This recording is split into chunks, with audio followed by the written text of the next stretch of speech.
Oke, kita akan masuk pada sesi kedua, yaitu tentang setia menerima dan setia mengatur. Kita belajar kemarin ada 3 M yang kita perlu kuasai dalam kemerdekaan dalam keuangan. Yang pertama setia memberi, dan yang kedua setia menerima, dan ketiga setia mengatur.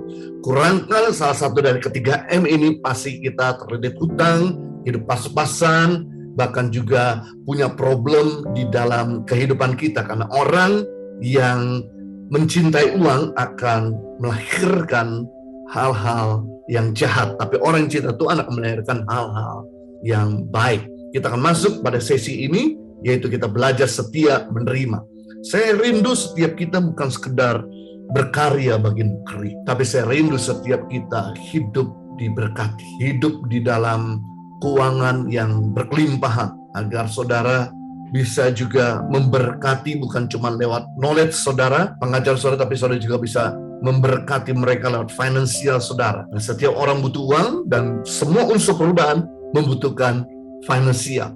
Nah, bagaimana sekarang ini kita belajar untuk kita bisa meningkatkan pendapatan kita? Yang pertama, untuk kita bisa menerima keuangan yang hebat, kita perlu rajin bekerja. Yang menarik, Kejadian pasal 2 ayat 15, Tuhan Allah mengambil manusia dan menempatkan mereka di dalam Taman Eden. Untuk apa? Mengusahakan dan memelihara taman itu. Yang menarik, ketika Tuhan pertama kali menciptakan manusia dan menempatkan mereka di dalam Taman Eden, sebelum manusia itu jatuh dalam dosa, mereka ditempatkan dalam Taman Eden bukan untuk tidur-tidur, bermalas-malasan, ataupun ngopi-ngopi, tapi disuruh untuk mengusahakan dan memelihara taman itu. Berarti kita bisa melihat bekerja dan memelihara pekerjaan bukan merupakan kutuk, tapi mandat Tuhan kepada manusia agar mereka produktif dan maksimal. Sekali lagi, waktu Tuhan menempatkan mereka di Taman Eden, dan Tuhan memberikan tugas untuk mereka bekerja dan memelihara pekerjaan mereka itu, bukan pada waktu mereka sudah jatuh dalam dosa, tapi sebelum mereka jatuh di dalam dosa. Jangan berpikir bahwa bekerja itu kutuk dari dosa. Tapi bekerja itu merupakan mandat Tuhan kepada kita agar kita itu diberkati dan produktif. Yang menarik, waktu Tuhan perkenalkan dirinya kepada manusia, Tuhan tidak perkenalkan sebagai Jehovah Shalom, Allah damai sejahtera. Itu diperkenalkan setelah manusia sudah jatuh dalam dosa. Makanya butuh damai sejahtera. Waktu Tuhan perkenalkan dirinya pertama kali, dia tidak perkenalkan sebagai Jehovah Rafa, Allah penyembuh. Allah penyembuh diperkenalkan setelah manusia sudah jatuh dalam dosa. Makanya butuh kesembuhan. Waktu Tuhan pertama kali memperkenalkan dirinya di Taman Eden sebelum manusia jatuh dalam dosa, dia tidak perkenalkan sebagai Jehovah Jireh, Allah penyedia. Penyedia diperkenalkan setelah manusia sudah jatuh dalam dosa. Tapi tahukah saudara, pertama kali Tuhan perkenalkan dirinya kepada manusia sebelum jatuh dalam dosa di Taman Eden, dia perkenalkan sebagai Elohim, Allah pencipta langit dan bumi, Allah yang kreatif, Allah yang rajin bekerja.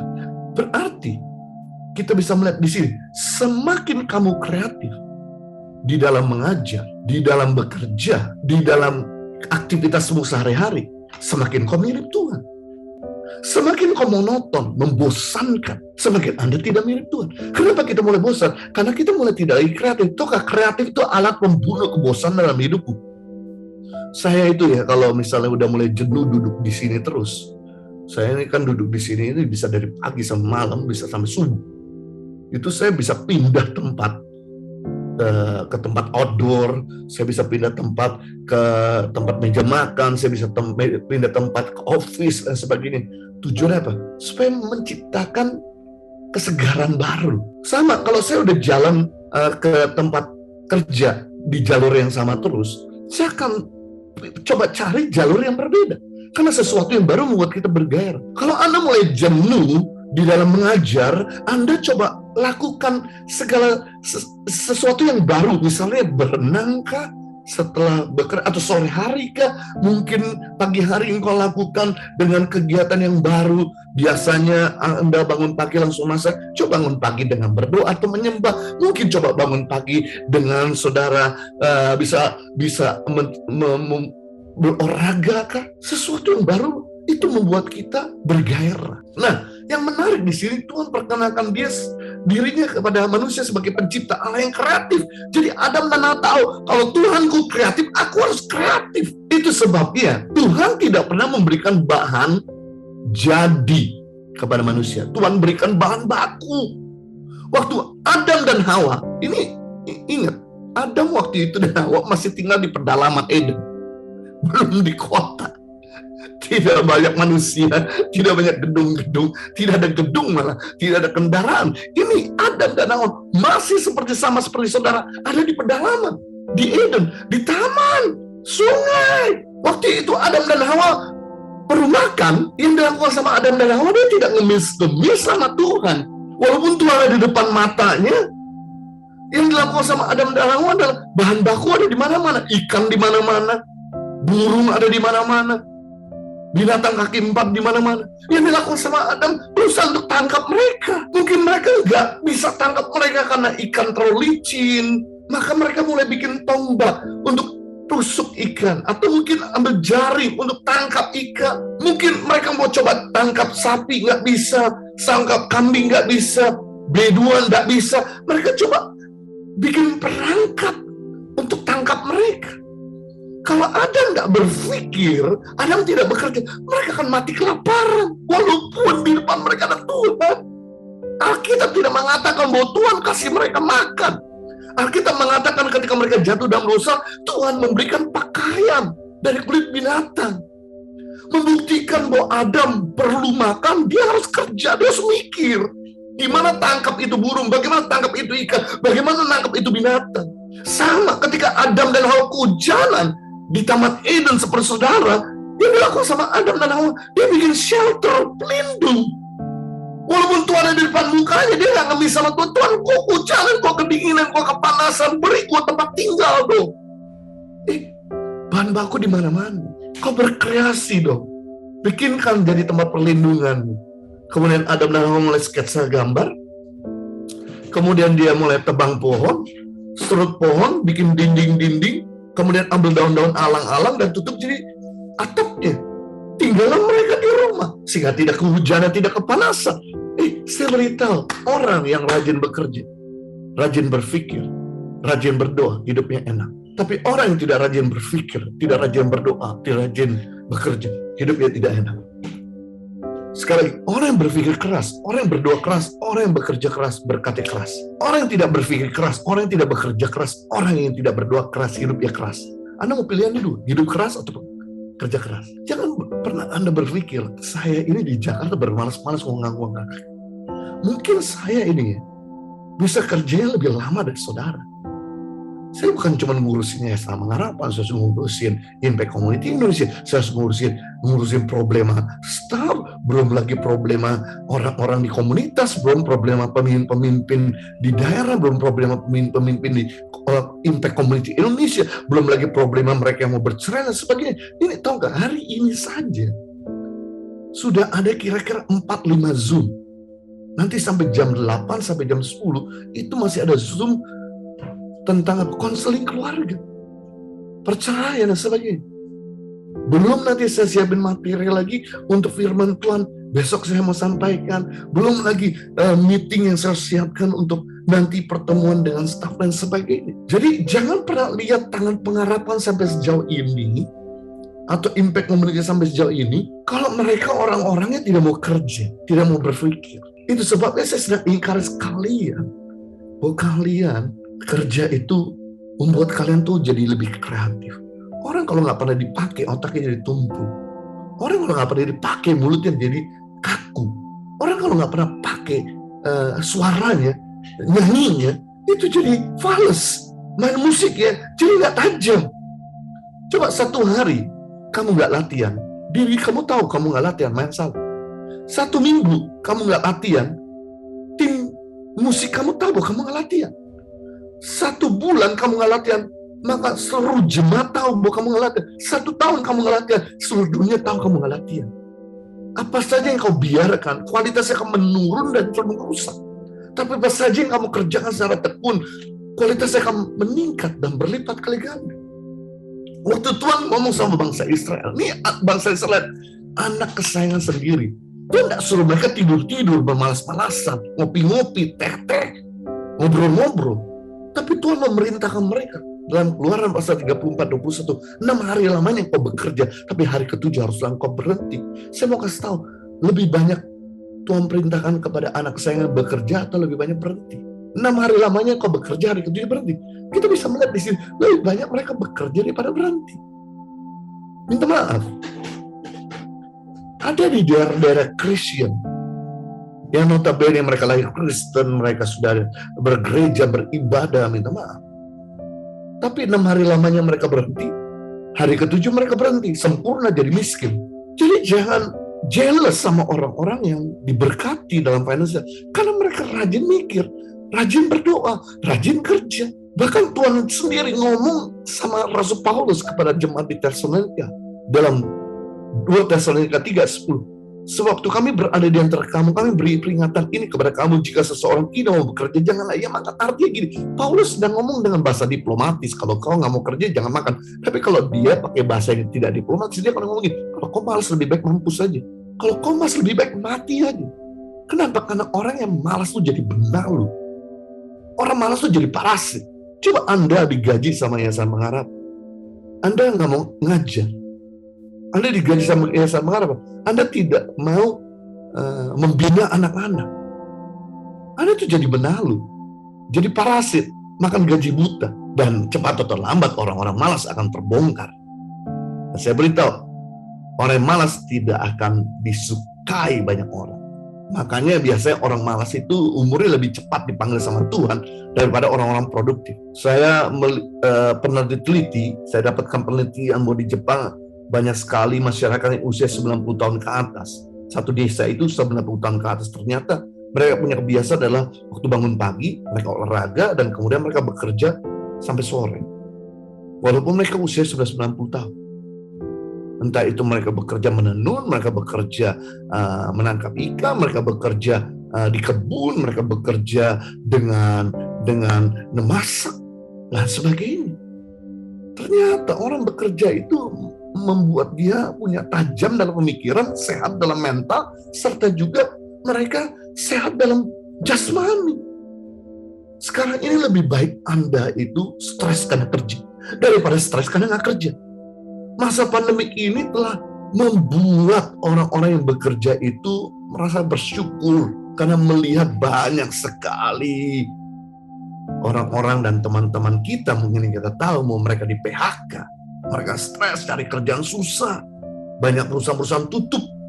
Tahu gak, hari-hari ini banyak pabrik-pabrik yang ditutup, dijual-jualin, ditawarin sama kita untuk beli, Pak, tolong kita punya lahan pabrik dibeli karena kita udah nggak bisa lagi jalan.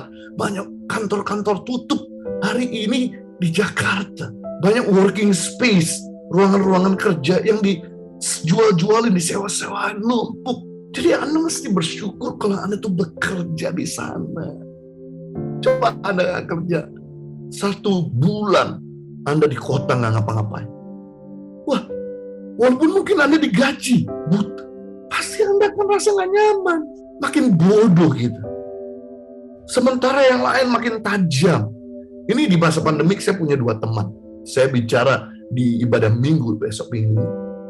Teman saya ada bangun pagi, berdoa, merenung firman, semangat kerja, berjemur, kemudian mereka juga berolahraga, kemudian mereka ikut komunitas, komsel rohani.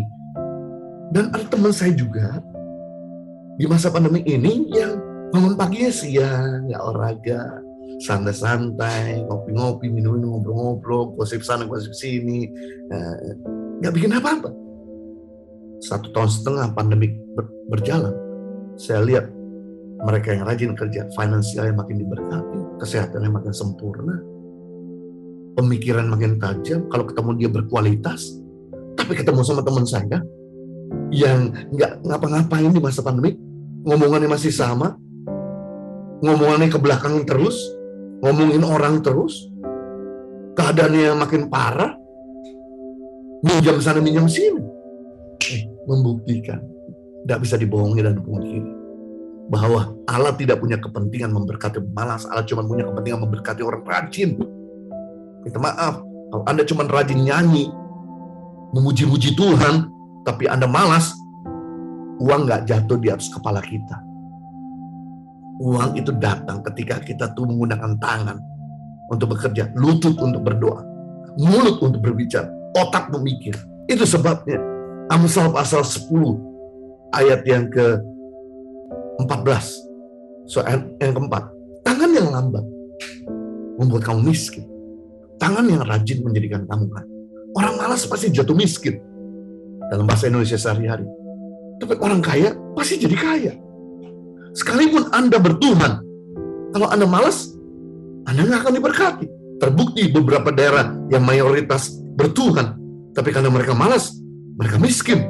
Tapi ada daerah-daerah yang tidak bertuhan, bahkan komunis lah sekalipun, tapi mereka rajin, mereka diberkati.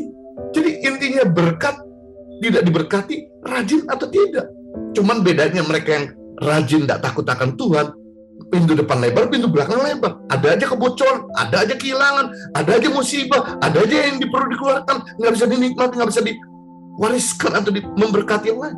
Tapi kalau Anda rajin plus takut akan Tuhan, pintu depan lebar, pintu belakang Tuhan tutup rapat-rapat. Yang kedua, bagaimana kita diberkati secara finansial? Menerima lewat investasi. Amsal pasal 30-24, ada 4 binatang yang terkuat di bumi tetapi sangat cekatan. Dia kuat tapi cerdas, bijaksana ya. Yang pertama itu semut. Bangsa yang tidak kuat tetapi menyediakan makanan di musim panas.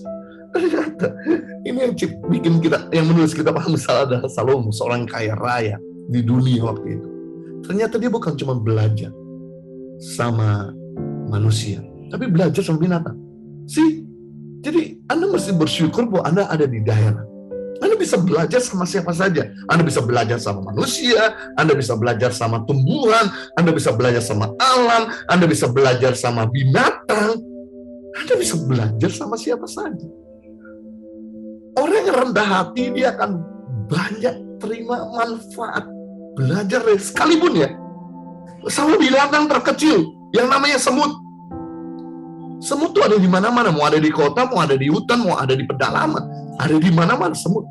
Makanya dikasih ilustrasi yang sehari-hari banget.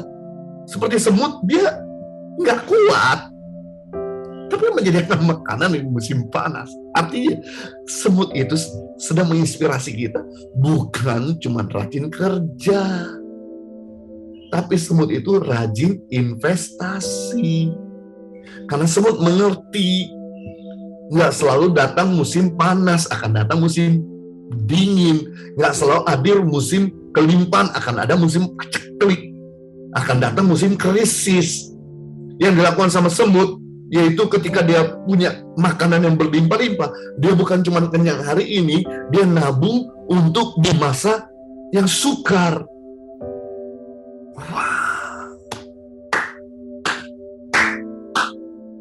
Menarik sekali. Mengajarkan pada kita sebagai manusia. Bayangkan, semut tuh badannya kecil, kepalanya kecil. Pernah lihat otak semut? Lebih kecil lagi dari kepalanya. Kok semut yang badan kecil, kepala kecil, otak kecil, cerdas, bisa berpikir ke depan? Sedangkan kita yang berakal budi, manusia ciptaan yang lebih mulia daripada binatang, nggak berpikir ke depan, hanya cuma pikirin hari ini. Ingat, dunia ini berputar, guys. Hari ini kita di atas, belum tentu besok-besok di atas.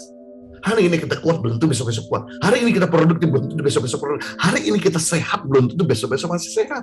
Nah, mumpung kamu ada di atas, sehat, produktif, kuat, jangan cuma kenyang hari ini. Kemarin saya sudah ajarkan, waktu kamu dapat income, 50% kau nikmati, 30% kau tabung, 10% kau kembalikan pada Tuhan, 10% kau berkati orang lain. Nah, waktu kamu tabung, kamu sedang mengamankan masa krisis di hari ke depan, di masa akan datang.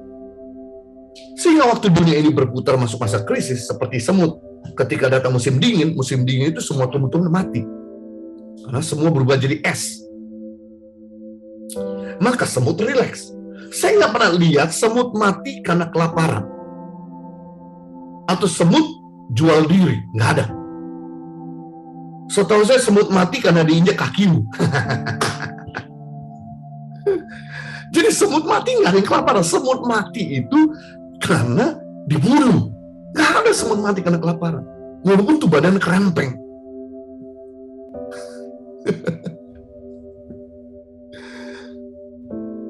Kenapa? Begitu datang datang musim krisis, musim dingin, semut nggak bisa makan selama 3 bulan. Bayangin 3 bulan dia nggak dapat income, nggak dapat makanan. Tapi dia tenang, kenapa? Karena dia udah menyimpan di bilik-bilik, di lumbung-lumbungnya makanan. Sehingga mereka tenang. Nah, kalau kamu nggak pernah investasi di musim kelimpahan, nabung tiap bulan kamu terima gaji. Bayangkan kamu tuh terima gaji utuh. Di dalam kan kamu tersedia semuanya. Jarang menggunakan uang kamu. Waktunya kamu nabung. Jangan dikuras, senang-senang, foya-foya. Tabung.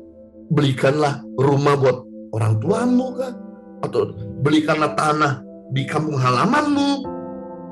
Mungkin tabung sesuatu untuk ke depan kamu bisa punya kendaraan pribadi kah?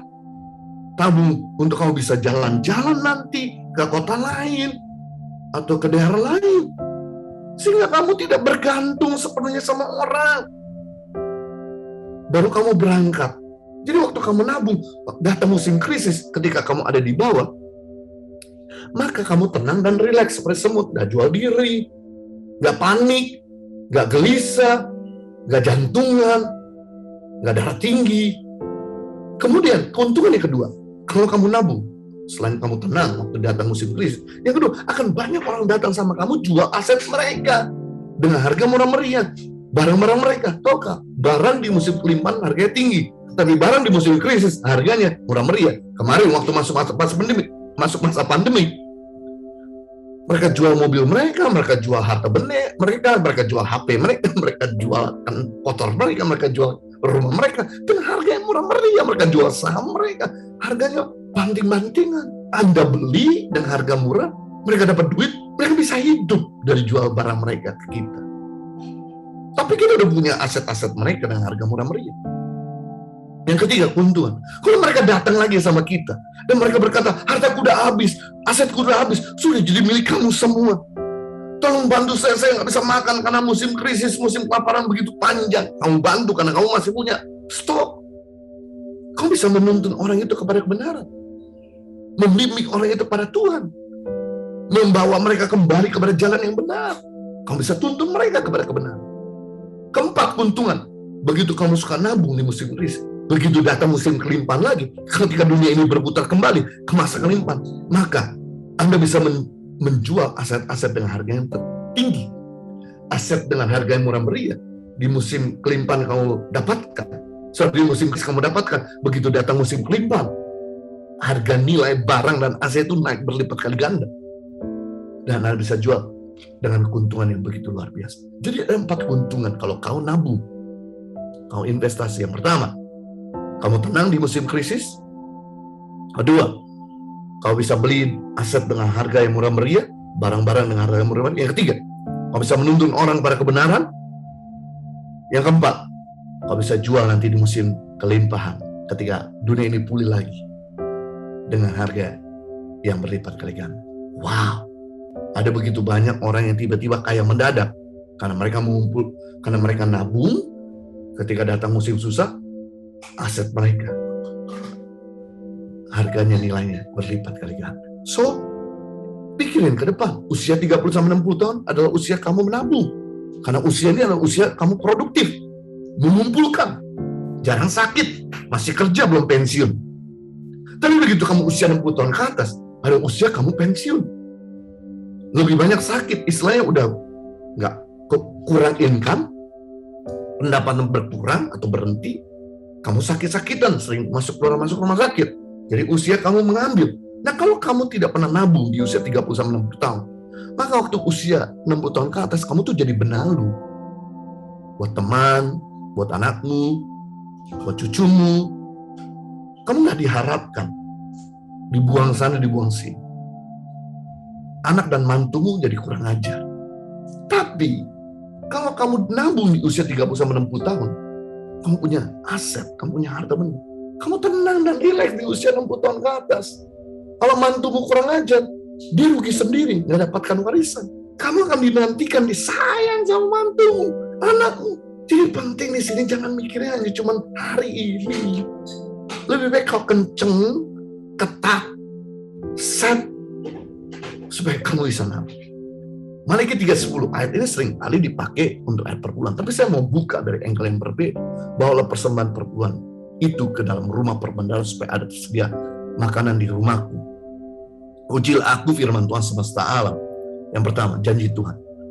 Buat mereka yang membalikan bagian Tuhan, pertama, apakah aku tidak membuka bagimu tingkap-tingkap langit dan mencurahkan berkat kepada manusia yang berterima. Artinya janji Tuhan kepada kita buat kita yang mengembalikan bagian Tuhan, yang menabur kembali pada pekerjaan Tuhan kepada orang lain, Tuhan akan mencurahkan hujan. Ayat 10, ayat 11, aku akan mengharik bagimu belalang pelahap supaya jangan dihabisi hasil tanahmu, supaya jangan pohon anggur di padang tidak berbuah bagimu, firman Tuhan semesta alam. Janji Tuhan yang kedua yaitu menjaga hidup, menjaga pekerjaanmu, menjaga aset, menjaga kesehatanmu. Sebab kalau benih tidak pernah ketemu air, tidak ada hujan, nggak pernah tumbuh. Atau benih tidak dijaga, tidak dipelihara, akan rusak atau dicuri. Jadi bagian kita dua.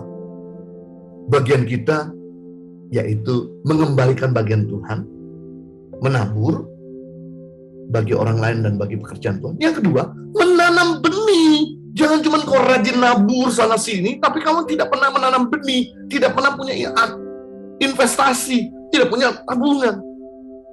Sehingga waktu Tuhan curahkan hujan, karena bagian kita dua, pertama mengembalikan bagian Tuhan, yang kedua menanam benih, bagian Tuhan juga dua. Yang pertama mencurahkan hujan, yang kedua menjaga. Jadi ketika kita punya benih, Tuhan curahkan hujan, benihnya tumbuh. Ketika kita punya benih, Tuhan jaga ladang kita, aman benihnya, tidak rusak, tidak dicuri oleh hama, ataupun dirusak oleh yang lain. Tapi kalau kita cuma rajin memberikan perpuluhan atau menabur, tapi kita nggak rajin menanam benih, Tuhan tepati janjinya, tetap curahkan hujan. Tapi karena nggak ada benih, cuma jadi tanah becek, lumpur saja. Dan Tuhan tepati janjinya akan jaga ladang kita, hidup kita. Tapi karena nggak ada benih, ya nggak ada yang tumbuh. Tahukah satu benih yang kau tanam akan menghasilkan puluhan buah? Puluhan benih yang kau tanam akan menghasilkan ratusan buah. Ratusan benih yang kau tanam menghasilkan hutan belantara. Wow. Coba kalau kau nggak punya sumber-sumber benih-benih, source yang lain, begitu kenapa-napa sama dirimu sakit, selesai, kamu nggak punya income. Tapi kalau kamu sakit, kamu punya tabungan, kamu punya sumber-sumber, kamu tenang. Jadi saya sedang buka pikiran kita, bahwa kalian semua harus berpikir ke depan. Jangan cuma hari ini kenyang. Yang ketiga, bagaimana kita diberkati, yaitu menerima lewat jawaban doa dan ucapan syukur. Nah, ini yang menarik. Matius 7 ayat 7 dan 8, mintalah maka kamu akan diberikan, carilah maka kamu akan mendapatkan, ketoklah maka pintu akan dibukakan bagimu. Perhatikan ayat 8 mana? Setiap, berarti siapa saja orang yang meminta menerima. Oke. Kedua, setiap, siapa saja orang yang mencari mendapatkan. Tiga, setiap, siapa saja orang yang mengetuk baginya pintu dibuka. Menarik sekali. Yesus mengajarkan the powerful prayer. Kalau memang kau ingin mendapatkan apa yang kau harapkan, rumusnya 3. Yang pertama, kau minta sama Tuhan. Kalau kau pengen mendapatkan sesuatu, ya minta sama Tuhan. Minta itu unsurnya berdoa dengan segala kerendahan hati. Ya, orang minta tuh butuh kerendahan hati. Coba pengemis minta sama kita, pengamen minta sama kita, dibutuhkan kerendahan hati. Atau teman kita pengen pinjam uang sama kita, dibutuhkan kerendahan hati. Kalau dia sombong, nggak mungkin dia datang sama kita. Dia siap ditolak, dia siap dimaki. Makanya pengamen bisa tetap hidup karena dia rendah hati. Kalau dia nggak ngamen, dia nggak bisa dapat duit. Nah, sama hal kalau kamu mau dapatkan sesuatu, ya kamu datang sama Tuhan dengan kerendahan hati. Orang rendah hati itu terima banyak. Orang sombong nggak terima apa-apa. Datang sama Tuhan, berdoa. Berdoa tuh lambang sikap hati, aku nggak bisa tanpa Tuhan. Tidak berdoa lambang sikap hati, aku tuh bisa tanpa Tuhan. Makanya orang yang berdoa mengecap banyak tangan Tuhan. Orang yang tidak berdoa, ya tidak mengecap tangan Tuhan. Kau minta jiwa-jiwa, Tuhan berikan jiwa-jiwa. Kau minta barang, ya Tuhan berikan barang. Kau minta perlindungan, ya Tuhan beri perlindungan. Kau nggak pernah minta yang ada apa. Karena orang minta akan diberikan. Seandainya kau minta nggak dapat, pakai jurus kedua. Yesus mengajarkan, carilah maka kamu akan mendapatkan. Mencari itu unsurnya berusaha. Nggak ada orang yang nyari itu diam-diam aja. Kalau saya kehilangan handphone, maka yang saya lakukan adalah saya menghentikan aktivitas pekerjaan saya sebentar. Lalu mulai mikir, di mana terakhir kali saya taruh handphone ini? Saya langsung mulai bongkar koper, bongkar meja, lemari, kendaraan saya. Kalau saya nggak dapat, saya coba minta tolong staf saya untuk bantu carikan. Staf saya juga nggak dapat, saya minta tolong anak saya untuk mencarikan. Saya kerahkan angkatan udara, lautan, dan daratan. Pasti saya dapetin tuh benda. Ya, ada orang mau cari jodoh, tapi nggak bikin apa-apa. Minta maaf, nggak rajin kerja, bermalas-malasan. Siapa yang mau kawin sama orang malas? Nggak bikin apa-apa. Terus, ingat gak waktu Abraham mencarikan pasangan buat Ishak, itu dia minta tolong sama bujangnya, sama membantunya untuk carikan pasangan di kampung halamannya. Dan waktu si bujangnya ini sampai ke kampung halamannya Sarah, itu dia bingung, banyak wanita cantik banget di sana. Tapi kemudian bingung, yang mana ya? Masa dia pakai mini manimu? Nggak mungkin. Atau itu ngancing A B C D. Nggak mungkin. Maka yang dilakukan sama bujangnya Abraham, yaitu Eliezer, yaitu dia coba cari mana yang rajin. Dia berkata begini, aku minta tanda kalau memang itu jodoh buat anak tuan Ishak, yaitu mereka yang siap kasih makan 10 ontaku. Wah, 1 onta sekali minum 100 liter. Waktu itu bukan ada pom bensin yang pakai pam, pakai mesin, harus nimba pakai air.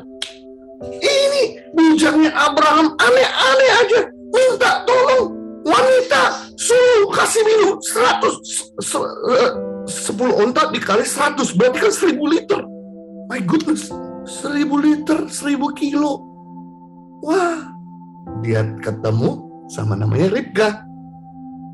Dia berkata, bolehkah kau kasih aku minum dan onta-ontaku? Ini orang nggak tahu malu ya. Udah minta tolong sama perempuan, minta tolong kasih minum sama onta-ontanya. 1 onta 100 liter. Itu Ribka dengan senang hati nimba loh. Seperti saudara nimba. Anda nimba air untuk kasih mandi dirimu sendiri. Ini nimba untuk kasih makan onta, minum onta. Ototnya Ribka pasti gedenya lebih gede dari saya. Lebih gede dari saudara. Luar biasa. Ribka lakukan. Ontanya sampai kenyang minum air. Wah, kemudian ini dia yang rajin. Aku mau dia ketemu sama Ishak, anak tuanku. Saya mau beritahu, ada banyak di antara kita, saya perhatikan, staf saya, guru-guru, ya, mereka tuh dapat jodoh waktu lagi kerja, bukan lagi tidur-tidur, bermalas-malasan. Coba Anda rajin kerja. Saya beritahu ya, kalian ini kan hampir setiap bulan kan kirim laporan, itu dimasukin di YouTube Impact Community, YouTube Tangan Pengharapan, YouTube Henry Christianus. Itu saya selalu lihat loh, kalian punya video-video. Siapa tahu tiba-tiba ada laki-laki atau perempuan yang lihat, ini guru kasih kesaksian boleh juga. Luar biasa, dia tahan banting di pedalaman. Dia siap lakukan apa saja di pedalaman, siap hidup tidak nyaman. Dia kayaknya cocok buat pasangan hidup saya. Dia mulai email ke Tangan Pengharapan, mulai kontak. Kalau Lestari, itu siapa itu yang barusan muncul di YouTube Tangan Pengharapan, di YouTube Henry Christian. Aduh, saya tertarik. Bersediakah saya ketemu sama dia? Mungkin dia bisa jadi jodoh.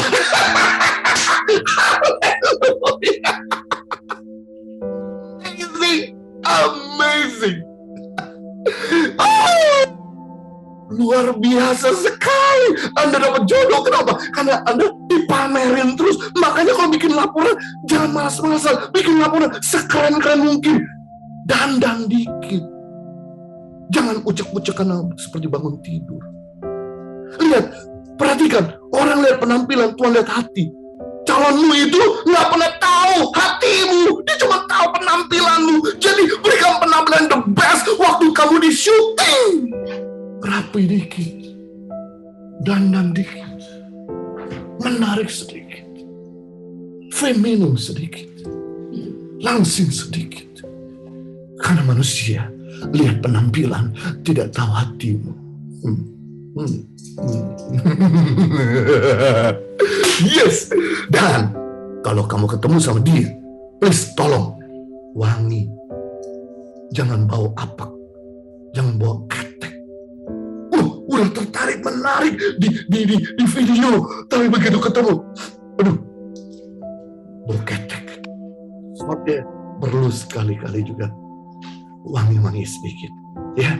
Jadi berdandan sedikit, manis sedikit. Dan ingat, manusia memang lihat penampilan. Selain kau rajin, kau berdandan rapi. Ketiga, kau punya karakter. Jangan sampai ketika orang datang, shalom, apa shalom? Galak sekali. Justru orang lagi cari yang kemana-mana. Pak, kita ini perempuan, bukan rumput yang cari kuda. Sadar dong Pak Pendeta, kuda yang cari rumput.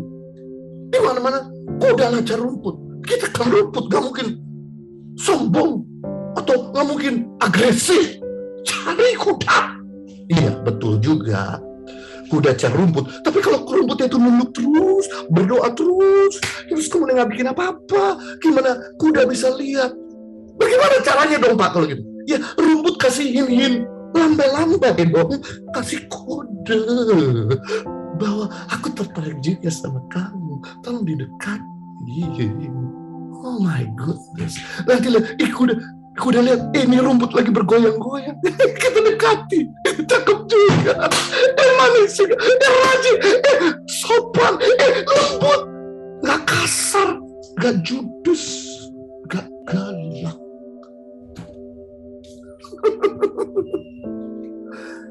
Jadi ada usaha, oke? Makanya kalau kasih laporan, mantap dikit. Kalau ketemu orang, manis, jangan pahit. Berikutnya ketiga, sampai kamu udah berdoa nggak dapat jodoh, udah berusaha nggak dapat jodoh, pakai cara ketiga. Yesus mengajarkan cara ketiga, yaitu mengetuk. Mengetuk itu unsurnya menunggu dengan ucapan syukur. Kan orang kalau ngetuk pintu atau ngetuk pagar orang, bertamu di tempat orang, itu ngetuk. Tunggu sampai dibuka. Kalau nggak dibuka, ya nunggu aja dengan sabar. Jangan ngomel. Kalau kau ngomel, makin nggak dibuka. Malah telepon polisi, satpam, atau kepala desa. Jadi bersyukur. Sama, kamu kalau nggak dikasih sama Tuhan, ya jangan ngomel, jangan menggerutu, jangan marah, jangan kepahitan. Tapi ya bersyukur aja. Terima kasih Tuhan. Tahu nggak, bersyukur itu menarik mujizat yang baru. Waktu Tuhan Yesus mau kasih makan 5.000 orang, di tangan Yesus cuma ada 5 roti 2 ekor ikan, dia menghadap ke atas dan mulai bersyukur. Ya Bapak, aku bersyukur. Ketika dia bersyukur, kemudian mujizat terjadi. Dia merobek-robek roti itu sampai kemudian bisa 5.000 orang kenyang. Sama ketika Yesus ketemu dengan Sakius yang sudah dikubur 4 hari, udah jadi mayat, yang dilakukan sama Tuhan Yesus, dia menghadap ke atas dan bersyukur. Ya Bapak, aku bersyukur, biarlah namamu dipermuliakan. Dan kemudian berkata, Lazarus bangkitlah. Lazarus yang mati tiba-tiba bangkit. Jadi bersyukur itu bukan cuma berterima kasih atas kebaikan Tuhan, tapi menarik mujizat yang baru datang dalam hidup kita. So, di pedalaman bersyukur, nanti ada waktu Tuhan. Seandainya bersyukur belum dapat juga, pakai cara pertama lagi, berdoa. Pakai cara kedua lagi, berusaha. Ketiga, ya bersyukur lagi. Pasti cepat atau lambat Tuhan akan kasih. Berikutnya keempat, bagaimana kita hebat menerima, yaitu lewat hidup dalam kebenaran. Nah, ini penting, jangan cuma rajin kerja, nabung, berusaha saja, tapi nggak hidup benar, bocor. Matius 6 ayat 33, tetapi cara dahulu kerajaan Allah dan kebenarannya, maka semua akan ditambahkan. Perhatikan di sini. Orang hidup benar, maka berkat ditambahkan. Orang hidup tidak benar, berkatnya akan dikurangi. Saya kasih tahu, orang yang hidup benar, maka berkat penambahan akan mengikuti. Sama seperti kita beli sepeda motor, ada helm. Helm itu mengikuti bagi mereka yang beli sepeda motor. Kalau nggak mungkin kita beli helm, dapat dari sepeda motor. Kalau ada orang jual helm dapat dari sepeda motor, beritahu sama saya juga pengen beli. Sama seperti kita beli nasi goreng, hadiah acar. Kan nggak mungkin beli acar dapat dari nasi goreng. Bayarlah harga beli nasi goreng sampai muntah, maka Anda bisa makan acar sampai mencret. Jadi, jangan mungkin kita beli acar dapat dari nasi goreng. Sama halnya, waktu kamu hidup benar, waktu kamu jujur, waktu kamu berintegritas, kamu menuai kepercayaan dari manusia. Kamu menuai berkat dari Tuhan, waktu kamu berintegritas. Waktu kamu nggak dilihat, kamu tetap ngajar. Waktu kamu nggak dilihat, tapi kamu hidup benar. Nggak menyimpang ke kanan ke kiri, nggak berselingkuh. Waktu kamu pegang dipercayakan uang, kamu nggak korupsi. Saya mau beritahu, berkat akan ngejar kamu. Saya beritahu, berkat itu jangan dikejar, karena berkat itu punya 4 kaki.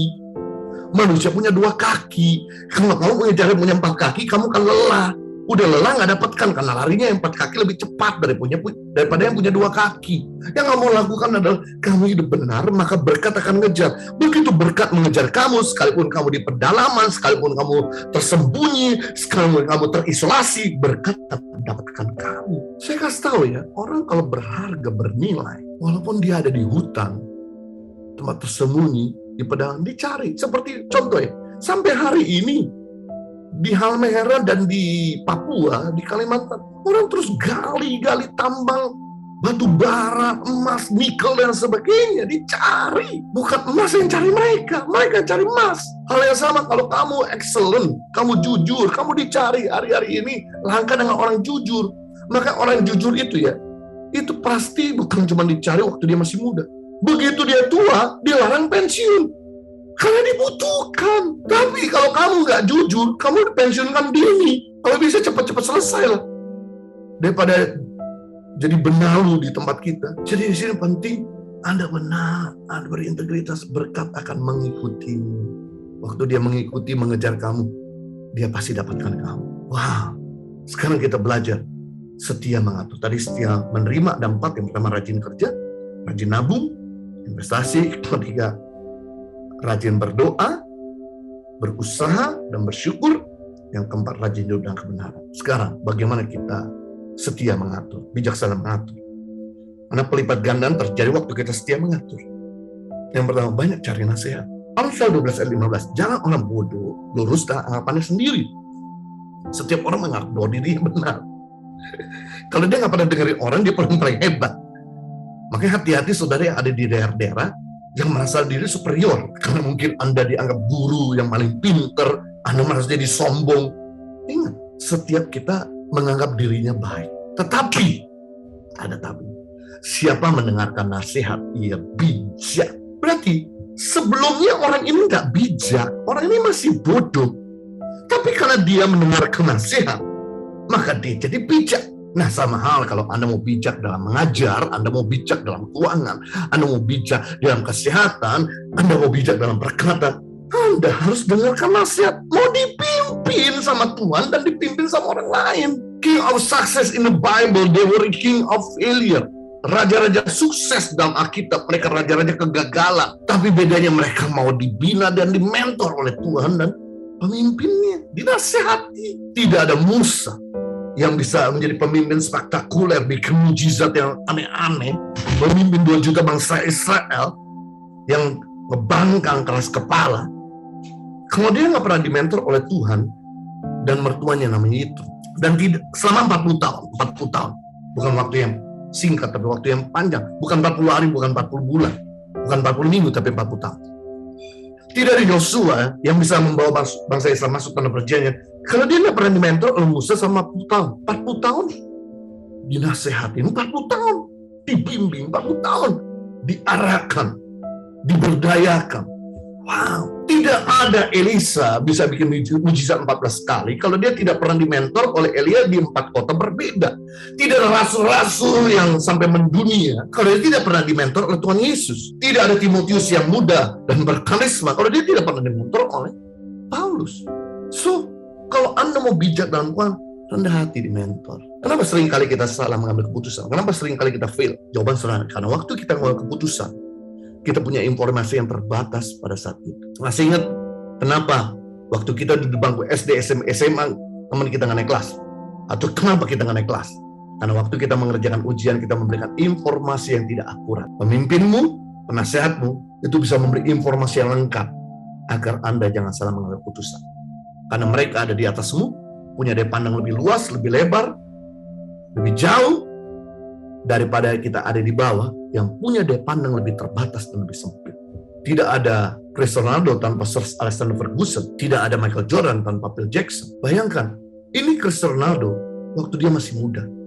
Saya kagum dengan Cristiano Ronaldo bukan karena tampangnya. Kalau tampangnya sama saya beda-beda tipis. Saya kagum sama Cristiano Ronaldo bukan karena mainnya sama Messi beda-beda tipis. Tapi saya kagum dengan Cristiano Ronaldo, yaitu kerendahan hatinya, yang mau dimentor, dibimbing, dinasehati terus. Ini waktu dia masih muda. Waktu dia udah jadi juara dunia juga diteriakin sama pemimpinnya, dimaki-maki sama pemimpin di depan ribuan puluhan ribu orang, dia dengerin. No wonder dia jadi juara dunia. Kalau sekelas juara dunia aja rendah hati, siapakah kita yang belum jadi ketua RT ngomongnya minta ampun? Belum jadi lurah ngomongnya minta ampun. Tahukah kalian itu, semua pemimpin hebat adalah orang-orang yang mau dipimpin. Semua leader hebat adalah orang-orang yang mau dimuridkan. Jadi kalau Anda dinasehati dalam keuangan, dengerin. Kalau Anda mau dikeluarkan dari utang, dengerin. Kami ada punya salah satu staff ya. Udah kita beritahu, kamu jual tuh mobil. Itu mobil, kamu hutang, kamu sampai nggak bisa bayar sampai prinsipalnya, cuma bayarin bunganya, gali lubang tutup lubang. Sampai kapan kamu lunasin tuh mobil? Lebih baik kau jual tuh mobil. Kau bebas dari hutang. Kau nanti bisa beli mobil lagi. Kamu lebih baik nabung mulai sekarang, walaupun kau jual tuh mobil rugi, kamu kembalikan mungkin sama finance-nya. Kamu nanti mulai nabung. Kamu bisa harga mobil tuh depresiasi turun terus. Harga motor turun terus. Kamu jual, kamu bebas, kamu nabung. Kamu hidup nyaman, gak tertekan. Dia gak dengerin kita 2 tahun. Sampai kemudian dia gak sanggup bayar lagi, datanglah orang finance itu, ngambil tuh mobil. Baru dia ngomong, aduh coba kita dengerin Pak Jojo, Ibu Heni 2 tahun lalu. Udah 2 tahun kami nabung. Sekarang 2 tahun kami kehilangan tabungan kami. Gara-gara nutupin bunganya saja. Coba kamu dengerin kita 2 tahun lalu. Kamu udah punya mobil baru atau sepeda motor baru. 2 tahun lu bayangin. Kamu misalnya bayar setiap bulan itu 1 juta. Perhatikan 1 tahun udah 12 juta. 2 tahun 24 juta. Kamu hilang gitu aja. Coba kamu dengerin kita. Iya nyesel. Oke, gak apa-apa. Belum terlambat. Sekarang waktu yang kamu nabung. Nabung dia. Sekarang dia punya rumah. Saya kasih tahu sama kalian. Dengerin kalau kau pemimpinmu ngomong. Kami tuh ngomong gak hancurin. Kita tuh ngomong karena kita ngasih kamu. Ayo terbuka kalau ada masalah sama kami. Kami atau sama Kak Lestari, sama Kak Kristiani sebagai mentor psikologis di Tangan Mengarapan, sama Kak Felix, Mr. Felix. Ayo ngomong, jangan simpen. Kalau ada masalah keuangan, apa yang kita bisa sama-sama pikirkan? Tolong, bebaskan. Yang kedua, bagaimana kita bisa mengatur uang dengan bijaksana, menghindari hutang dan tepat dalam bayar tagihan. Hutang itu uangnya wajib dibayar kembali. You hutang, tolong dong bayar. Jangan jadi batu sandungan. Amsal 22 ayat 7 ini ngeri. Orang kaya menguasai orang miskin. Yang berhutang menjadi budak yang menghutangi. Saya perhatikan. Orang kalau hutang, derajatnya turun jadi budak. Jadi hamba. Jadi kacung, jadi jongos, jadi pesuruh. Value itu. Coba saya ngutang sama saudara, saya nggak bayar-bayar. Saya ngomong apa aja nggak kalian dengar. Pak Jojo ngutang sama saya nggak bayar, mau nasihati saya apa? Percuma lah. Saya nggak dianggap, nggak di value. Makanya jangan pernah kamu ngutang, nilaimu turun. Lebih baik kau pakai lutut berdoa, pakai tangan untuk kerja, pakai mulut untuk berbicara. Makanya hindarilah menggunakan kartu kredit. Karena teman-teman banyak yang ngutang ini kan kartu kredit ya, terlilit sama bunga. Yang bunganya saya udah jelaskan yang lalu. Kemarin waktu tanya jawab 24% satu bulan. Kalau kamu pinjam sama bank cuma 2%. Jadi kalau kamu mau pakai kartu kredit, pastikan kamu punya cadangan, punya tabungan yang kamu bisa bayar kembali. Kalau nggak punya tabungan, lebih baik jangan gesek kartu kredit. Gunting aja. Kamu boleh ngutang cuma satu.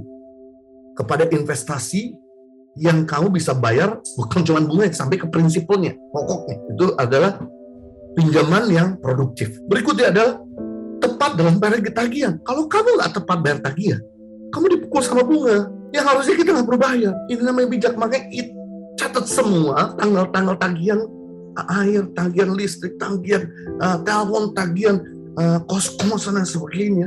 Catat supaya kita tepat, jangan sampai lalai. 3, bagaimana hebat mengatur? Berusaha untuk hidup sederhana. Berkata cukup bagi dirimu. 1 Timotius 6:8, asal makanan pakaian cukup. Bahkan doa Bapa kami mengajarkan Tuhan Yesus pada murid-murid, berilah kepada kami makanan hari ini yang secukupnya. Berarti makan cukup, hidup cukup, belanja cukup. Orang yang berkata cukup bukan orang berkekurangan. Orang berkata cukup adalah orang yang bisa menguasai diri. Alkitab berkata, Amsal berkata, orang yang menguasai diri. Pertama, melebihi seorang pahlawan. Kedua, melebihi orang yang berebut kota. Berarti Anda dikatakan lebih daripada pemenang bukan karena Anda pintar nyanyi lagu lebih daripada pemenang. Anda dikatakan lebih daripada pemenang karena Anda menguasai diri. Berkata cukup bagi dirimu dan limbah bagi orang lain. Saya kasih contoh. Suatu kali saya melayani di kota Manado. Saya dijemput sama supir dan diantar ke gereja. Pelayanan di gereja, setelah itu besokannya, lusanya saya diantar ke bandara pagi hari. Dan dalam perjalanan ke bandara sama supir ini, saya bicara, Bapak, anaknya di mana? Oh puji Tuhan Pak, anak saya sudah lulus kuliah di UPH dan 2 sedang kuliah di UPH. Saya kaget, loh kok supir bisa sekolahkan anak di UPH? UPH ini kan kuliahnya artis-artis orang kaya. Ini kok supir bisa kuliahkan anak sampai di UPH? Saya sampai kemudian geleng-geleng kepala, usap-usap kepala. Pas kepala saya gatal. Dan kemudian saya bertanya, apa yang buat Bapak? Gaji Bapak berapa? Oh Pak, puji Tuhan, gaji saya cuma 2 juta. Tapi saya bisa berkata cukup di 50%, 60%. Sisanya saya kembalikan pada Tuhan, saya nabung dan saya nabur. 50% saya atur itu. Dan karena saya sering nabur, kemudian begitu anak kami kuliah, ada orang yang kuliahkan anak kami. Sponsori anak kami 3-3. Wow, amazing. Kemudian saya berkata, saya angkat topi sama Bapak. Karena Bapak betul-betul pintar mengaku anak. Saya terbang 3 jam perjalanan ke Jakarta. Saya nyalakan handphone. Teman saya dari Jakarta kontak. Bro, dari mana saja saya kontak kamu kok nggak ada yang angkat? Saya bilang, saya dari perjalanan penerbangan 3 jam. Oh, tolong, saya perlu pinjam uang 15 juta. Karena saya digedor-gedor penagih hutang. Saya bilang, bukan gaji kamu sekitar 20 juta. Itulah besar pasak daripada tiang. Kami sering kali belanja, gesek kartu kredit, belanja online, makan-makan di luar, sampai akhirnya nggak bisa bayar lagi kartu kredit. Sekarang kami dikerjakan. Saya bilangnya, barusan sekitar 3 jam yang lalu, saya ketemu orang gaji 2 juta. Kamu 20 juta. Dia bisa berkata cukup di 1 juta. Sisanya dia tabur orang, dia tabur untuk kerjaan Tuhan. Dia tabur. Kamu gaji 10 kali lipat, tapi kamu nggak pernah berkata cukup. Membuktikan di sini, saudara. Kelimpahan bukan bicara jumlah. Kelimpahan bicara soal pola hidup. Saya sedang menekankan kepada kalian bukan gajimu saja yang ditingkatkan, tapi berkata cukup. Karena gajimu meningkat. Kalau kamu nggak berkata cukup, sampai kapanpun kamu nggak akan pernah cukup. Gaya hidupmu naik. Terakhir, saya selesai. Bagaimana kita hebat mengatur? Memiliki catatan pengeluaran pemasukan. Dengan catat semua pemasukanmu, catat semua pengeluaranmu. Nanti waktu kamu menikah juga begitu. Catat pemasukanmu suami istri, catat pengeluaranmu bersama anak-anak. Jumlahkan. Kamu akan lihat rapotmu, merah atau tidak. Oh ternyata pengeluaran lebih besar dari pemasukan. Nah, karena kamu udah catat, jadi tahu. Oh, masalahnya di belanja, masalahnya di entertainment, di jalan-jalan. Tinggal dieliminasi, dihilangkan. Kalau kamu nggak pernah catat, kamu nggak pernah tahu rapotmu. Jangan cuma kasih rapot buat anak-anak, sedangkan kita nggak pernah kasih rapot buat diri sendiri, evaluasi. Tahukah Anda? Kalau Anda catat, Anda bisa tahu pengeluaranmu nggak seimbang, bisa tekan sampai kemudian pengeluaranmu lebih kecil daripada pemasukan. pemasukanmu lebih besar daripada pengeluaran. Nah, negara dikatakan sejahtera jika 20% penduduknya pengeluaran lebih kecil daripada pemasukan lebih besar daripada pengeluaran. Nah, Indonesia ternyata yang memasukkan yang lebih besar daripada pengeluaran atau pengeluaran lebih kecil daripada pemasukan cuma 6%. Berarti dengan kalian bisa mengatur dan mengelola keuangan dan bisa menabung, pengeluaran Anda lebih kecil daripada pemasukan Anda bisa lebih besar daripada pengeluaran, maka Anda bukan cuma menolong diri Anda sejahtera, keluarga Anda sejahtera, tapi menolong bangsa ini sejahtera. Tuhan Yesus memberkati. Sampai di sini pertanyaan, silakan. Sejauh ini belum ada pertanyaan yang masuk, Pak. Jadi sudah dijelaskan sejelas-jelasnya tadi bahwa untuk kita rajin bekerja dalam setiap apapun yang Tuhan percayakan, kita menabung dan menabur. Lalu yang ketiga, kita menerima lewat jawaban doa dan ucapan syukur yang dibutuhkan kerendahan hati kita. Dan yang keempat, jangan lupa hidupi kebenaran itu sendiri. Sehingga dari semuanya kita terus cari nasihat, hindari hutang, dan kalau punya hutang bayar tepat waktu, dan hidup cukup sederhana dan miliki catatan sama evaluasi. Saya rasa kalau ini dilakukan sama kehidupan kita di hari-hari, keuangan kita pasti bisa lebih baik mengaturnya, bahkan kita bisa nabur lebih banyak lagi buat banyak orang bisa diberkati dengan kehidupan kita. Amin. Sebentar, apakah ada pertanyaan? Oh, ada pertanyaan. Oke, bisakah melihat peluang bisnis di daerah senter atau sekitarnya, mungkin menanam modal berkolaborasi dengan masyarakat?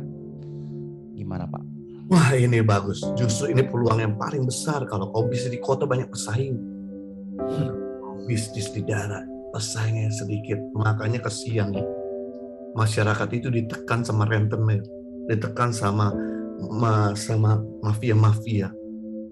Jadi kalau Anda bisa bantu untuk bisa bisnis, misal di sana yang terkenal adalah pala atau terkenal dengan ikan, banyak di sana dengan jamu mente. Coba kalian bisa bantu untuk bisa mereka masyarakat kumpulkan dengan hasil yang bagus, yang kualitasnya terjaga, dan yang kedua harus konsisten, dan Anda bisa konekin sama di kota, sama kebetulan kan kalian ini puji syukur ya, kalian kan sering ke kota tiap bulan dan kalian kan ketemu dengan supplier. Nah, bicara sama supplier, aku dapat ini ikan dengan harga sekian, atau dapat jagung atau beras atau apapun yang di sana paling banyak, ya. Tawarin, mau nggak kamu beli dengan harga sekian? Tapi pastikan masyarakat konsisten. Masyarakat dalam masyarakat itu nggak konsisten. Itu yang terpenting. Masyarakat selama bisa konsisten dan komitmen untuk tetap produksi, untuk ngasih supplier, ini yang bagus, ya. Nanti berjalan waktu ini akan semakin berkembang. Semua dimulai dari yang kecil. Setia dan berkat kecil Tuhan percayakan perkara besar. Dan kebetulan kalau kecil itu gampang diatur, kalau besar nanti Anda akan melelahkan. Jadi jangan sampai yang pokokmu itu yaitu kerjaanmu itu terganggu. Kalau kamu mau bantu masyarakat, yuk bantu, silakan. Tinggal dikonekin atau bisa hubungin kita. Nanti di dalam annual meeting kita akan ngomong, oke, mana yang bisa kita berdayakan masyarakat? Contoh-contoh, di Timor itu masyarakat gaji 20.000 per bulan. Nah, waktu kita dampingi, kita berdayakan, mereka punya sayuran cabai, tomat, dan kemudian jagung, dan kemudian mereka bisa jual ke pasar terdekat di sana, dan dapat keuntungan yang luar biasa. Akhirnya mereka bisa beli sepeda motor, beli sapi, dan akhirnya bisa bangun rumah sendiri. Bisa banyak peluang di daerah. Kalian harus jadi mata dan kalian coba mikir. Good, pertanyaan berikutnya. Ya, terima kasih Pak Yop. Jadi ada peluang di sana, silakan dimanfaatkan dengan baik dengan kreativitas yang ada. Yang kedua, kalau ada pasangan suami istri yang tidak sejalan perihal perpuluhan, bagaimana Pak? Oke, kamu edukasi pasanganmu. Kasihlah pengertian tentang pentingnya untuk kita mengembalikan perpuluhan, bahwa pertama ini berkat semua 100% dari Tuhan. Kita cuma 10% kembalikan, masakah? Nggak bisa. Kita percaya bahwa Tuhan akan curahkan berkat dan menjaga hidup kita. Terbukti, mereka-mereka yang memberi, mereka keluar dari krisis. Tapi mereka-mereka yang tidak memberi, mereka masih hidup dalam krisis. Kasih edukasi. Kalau sampai diedukasi, belum juga berubah, doakan terus Kalau didoakan belum juga berubah, ya sudah, ikutin. Karena kalian bukan lagi dua, tapi kalian satu. Jadi jangan sampai istrimu tidak setuju, atau pasanganmu tidak setuju, kamu tetap berikan. Udah, lakukan aja. Walaupun hatimu mulia, tapi karena dengerin pasanganmu, Tuhan perhitungan. Ketulusan hatimu, Tuhan perhitungan. Kesatuanmu, dan saya percaya nanti pasanganmu melihat bahwa kamu betul-betul menghargai mereka punya pendapat, nanti dia akan berubah dengan setia. Cepat atau lambat pasti berubah. Amin. Amin. Oke, pertanyaan selanjutnya. Pak, kita katanya harus pintar-pintar mencari peluang untuk menambah pemasukan. Apakah kami sebagai guru pedalaman boleh menambah income dengan mengerjakan bisnis di center, misalnya jualan pulsa atau yang lainnya? Yang pertama adalah selama kerjaan kamu tidak terganggu. Ya, kerjaan kamu kan Monday to Friday, ngajar dari jam sekian sampai jam sekian. Kenapa tidak? Di luar jam ngajar, kalian bisa berdagang, jual pulsa, jual ikan, apa aja bisa jual. Misalnya kalian rajut, atau kalian mendapatkan token. Nah, kebetulan tadi pagi kalau kalian nonton Juri Tangan Pengharapan, itu token, tasnya. Noken, Pak. Token, sorry. Ya. Token itu artinya uang, ya. Isi listrik. Jadi noken itu ternyata sudah dipatenkan sama WHO. Ini menjadi warisan dunia. Nah, kalian mungkin bisa dapatkan dari masyarakat dunia, kalian jual. Kenapa tidak? Tapi tolong please, jangan mengganggu yang utama. Karena kalian dibayar, kalian digaji untuk kamu kerja untuk urusan utama. Nanti kamu punya waktu lebih, kamu bisa lakukan. Oke. Tapi kalau kalian meminta waktu, perhatian, tenaga, udah jadi beban, nah tolong bisa mulai didelegasi, jangan sampai ketajamanmu berkurang. Berikutnya. Selama yang utama tidak terbengkalai, silakan ya Pak, berarti ya. Yes. Ya. Bagaimana jika kondisi begini, berkat tiap bulan yang kita terima lebih diprioritaskan untuk memberkati masyarakat yang kurang mampu, tapi menabung untuk pribadi lebih sedikit. Bagaimana Pak? Yang penting kalian tetap punya tabungan. Walaupun mungkin sedikit, kalian tidak ada tabungan. Gak boleh sampai benih itu tidak ditanam. Supaya tujuannya kamu bisa memberkati nanti ke depan lebih banyak lagi. Sebab kalau kau nabur terus ke orang, benih gak ditanam, kamu nanti gak ada tabungan, nanti kalau kenapa-napa sama kamu, pertama masyarakat belum tentu mikirin kamu. Memang apa yang kita tahu pasti kita tua, suatu kami. Tapi paling tidak, you udah safe.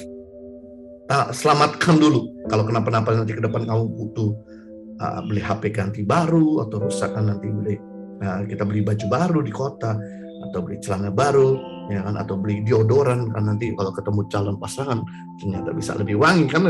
Ya, jadi ada sesuatu yang kamu bisa tabung. Walaupun mungkin cuma 10% tabungan, 40% kamu nabur, is okay. Tapi paling tidak ada sedikit tabungan. Berikutnya. Ya, sejauh ini pertanyaannya itu aja Pak Jojo, jadi udah dijawab semua. Semoga bisa jadi berkat dan arahan buat teman-teman semua. Thank you Mr. Felix, thank you semua. Thank you Pak Jojo.